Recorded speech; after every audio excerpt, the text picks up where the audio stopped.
And so it goes from, hey, I'm trying to solve this, to I've buried my head in the sand, to now, oh crap, I got to do something today. And if they can just keep their head out of the sand, and they can talk with good professionals that are trying to help people out or trying to solve problems, and they leave that openness to ideas that maybe it isn't a problem they can solve on their own, but they rely on other good people, that's where we can solve that problem. Yeah.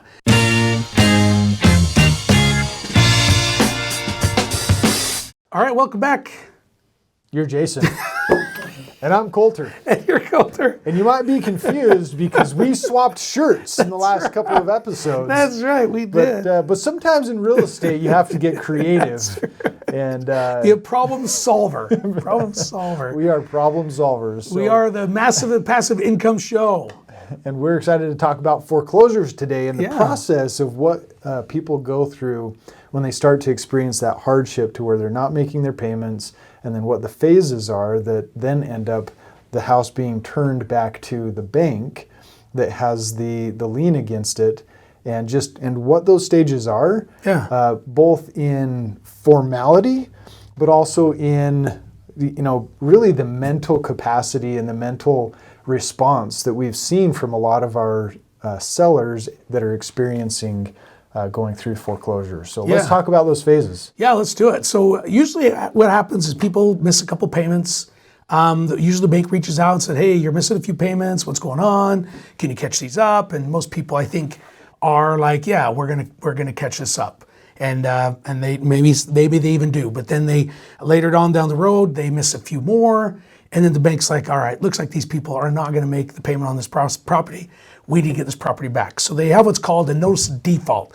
Notice of default will come with paper stuck on the wall or on the door usually, and you get some stuff in the mail that says, hey, your property's notice of default. You can still bring it out of default, but this is the process that we just started. The reason why the bank does that is because there's a process they need to start in order to take the property back. And that gives the homeowner 120 days, 4 months, to bring it current and to start making payments again so they can keep their property. So the phases is they stop making a payment. They're notified that they've stopped making payments. Usually phone calls come in, hey, how come you miss this payment? Then the notice of default is basically the bank saying, hey, look, we've tried to reach out to you. If we've talked to you or haven't talked to you, you haven't been able to resolve what's been past due for, let's call it 30 or 60 days already. Mm-hmm. But now we're going to serve you papers that say you're in default according to the loan agreement that says you're supposed to pay on this time, every single month, recurring basis, et cetera, et cetera. Now this notice of default is saying here's the procedure that you either bring this back current or you're going to lose your home to foreclosure, which could then be a span of 6 months in total from the first time they missed the payment. Right? Yes, I would imagine. Yep. And it has to go through that formality because they don't want banks just showing up on the doorstep and saying, hey, you got 10 days to get out of here. We're taking over the property. So there's due process they have to go through. It protects them. It also protects you. That gives you 4 months if you need to get out of the house, if you need to, whatever is going on. There's been some people we've talked to and they've got a new job and they're able to make the payments again. And a lot of times, especially since 2009 and 10 when the economy and the big recession happened, the banks have gotten a little smarter too. Now they have workout programs. They don't want that property back. They really don't. That's their last resort because they make money on a performing asset. If it's a non-performing asset, they don't make near as much money. Mm-hmm. And we could do a whole other episode on non-performing and performing assets, but we won't get into there. So they want that. They want them to be able to get that property, to keep that property in the performing asset class, which is where they're making payments on time and payments are being made. If it doesn't happen, then there's protection. They have 120 days to get out of there. They have 120 days to bring current. They have 120 days to move out. They have 120 days to figure out what they're going to do. And a lot of times though, sometimes those fees get stacked up with lawyers' fees. And so, they're behind payments by $8,000 and then their lawyer fees are another $5,000. So it's 15 grand or 16 grand they got to come up with. And a lot of times these homeowners, they just can't do it. They just can't do it. And so some banks do some workout programs, but the key is to get in there to help them out so that you can either move them into another spot, help them out with a little bit of money to get moved away and to get their property so that you can fix it up and so that you can sell it as somebody that works in foreclosures.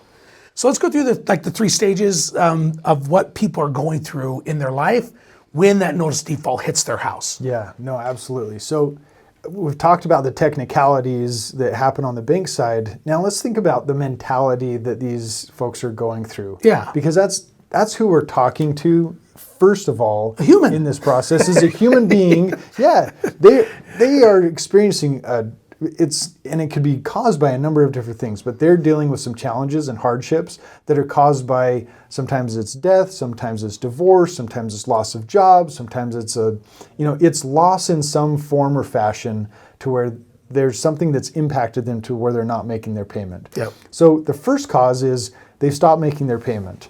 The second is they're realizing now that somebody is coming to them saying, hey, you're behind. And they can kind of recognize that. Hey, I know that I lost my job. I'm trying to deal with it. They talk to them on the phone the first 60 days. And then after 60 days, they're like, I'm not solving it. I'm not coming up with a couple $1,000s it's going to take to bring that current. And so they kind of just say, I don't know what to do. They receive the notice of default. They still don't have any money. They put their head in the sand and they start to say, I am stuck. And so they put their head in the sand, and then finally it gets to the end of the foreclosure. And I've experienced this time and time again where it's like, oh crap, I'm 3 days away from foreclosure. I'm going to lose my home, meaning the sheriff is going to show up and evict me from what I feel like and is my own home. Yeah. And they're going to say, you're moving out because of this 6-month process, which sometimes can take shorter or longer, but is saying you're moving out. And so it goes from, hey, I'm trying to solve this, to I've buried my head in the sand, to now, oh crap, I got to do something today. And if they can just keep their head out of the sand and they can talk with good professionals that are trying to help people out or trying to solve problems, and they leave that openness to ideas that maybe it isn't a problem they can solve on their own, but they rely on other good people, that's where we can solve that problem. Yeah, because I've knocked on doors when notice of default, like they're 30 days in their notice of default, and I'll knock on the door, and most of the time, like, I'm not behind. It was a mistake. And sometimes that's true, but a lot of people, they're just in denial. They're in denial that it's happening. They think, oh, I'm gonna find a job, I'm gonna find the money, I'm gonna borrow the money, I'm gonna get this thing out of foreclosure. And so that denial stage, usually people aren't very happy with you knocking on their door. And so I try not to knock on doors. I did at the very beginning. In fact, I was part of a list of a guy would go to the courthouse, and as soon as somebody would miss payments, like if public record wise, if they missed a payment on a property, they had a way to harvest that. And I knock on the door missing 30 days. They're like, what are you on my door for? I was 10 days late. Oh, sorry. So we made it a deal that we would not knock on doors at 30 days late. We waited till they were 90 to 120 days late. Well, before 120 day, because that's usually when they lose the property. So like you said, they go into that denial, then they put their head in the sand, they're like, we don't know what we're gonna do. And then things get real. Because they're like, we're gonna be kicked out of here in 2 weeks. We're gonna be kicked out of here in a month. We're gonna be kicked out of here in 3 days. Mm-hmm. And a lot of times that 3 day period, there's not much we can do. Sometimes we can call the bank and negotiate, say, hey, we need another 30 days to get this thing figured out. I think I've got it sold. I think I've got, I found some money. And a lot of times the banks will help out, which you did for a person, didn't you? Yeah. Yeah, which is great. And you didn't end up getting the deal, but you helped this person out, which is awesome. And that's what a lot of times all we do is help them out. A lot of times we educate them. They have no idea what's going on. They don't know that they have rights. They don't know what happens when notice default, okay, notice default. Oh, in 120 days, then note comes due. I remember sitting down saying, you actually are gonna be evicted. They can't evict me from my home, they said. And I'm like, no, actually they can't. And if you don't get out, they'll have the sheriff come up and move you out. So you'd be better off to leave while you have 2 weeks to leave, to find a new place to live, to move your family along so it has less impact on your family. And that's where we want to get. We want to get into that sweet spot between the 75 days to 120 days. That's kind of the sweet spot that we want to talk to people, because usually if they're in the other spot, they're either in denial or they don't want to do anything. They're mad. They're mad at themselves. They're mad at the bank. They're mad at everybody else. Their phone they're ringing off the hook, because if they're behind on their mortgage, they're probably behind on car payments, probably behind on everything else. And so they're getting inundated with phone calls, and they're upset. Yeah, and they don't want to talk. No, they don't. So I guess the invitation from this is that now we've kind of gone through these phases of let's understand the technicalities, but then let's understand the emotional side. The invitation that I would extend is that if you're aware of somebody else's situation to where they are in a financial hardship and they need to sell their home, or they just don't have a path to be able to get caught up on their payments, reach out to us. Yeah. We can start and we can engage in that conversation to where we can help them through the process. Or if it's you specifically that's dealing with that, reach out to us, because this is something that can be solved, and there's different ways of doing that. That person, I was able to introduce some resources that were specific to his case that would allow for him to use those resources and get caught up. That isn't always the solution. The solution is often sell the home. It's often just sell the home, because that's the only way that they're not going to go into foreclosure. And a foreclosure sticks around for 7 years on somebody's record.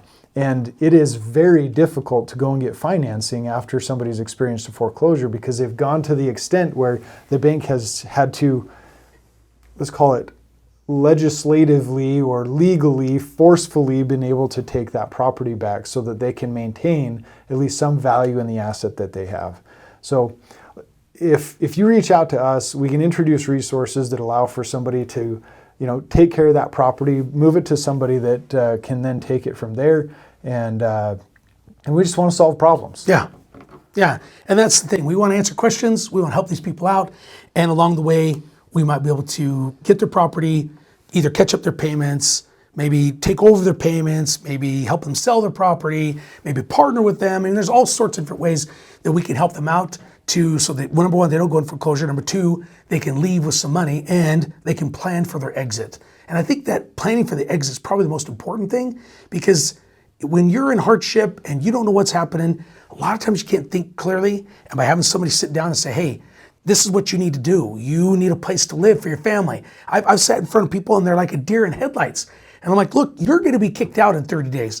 We need to find another place to live. Oh, yeah, I guess I do. Yeah, because you've got 3 kids and a wife, and you're not judging them. You're just helping them. You've never been in that spot, or maybe you have been in that spot. Maybe you can see empathy or have empathy for them because you've been through foreclosure, and most people probably haven't. And so you just try to get in there and say, these are some things these are some decisions that need to be made. By not making a choice, it's a choice, but you have consequences for not making a choice. And so we want to make a choice so you can have the good consequences meaning, let me give you some money, let me get you moved out, let me help you with money for a deposit on a place to rent. You have 30 days to go find a house for your family.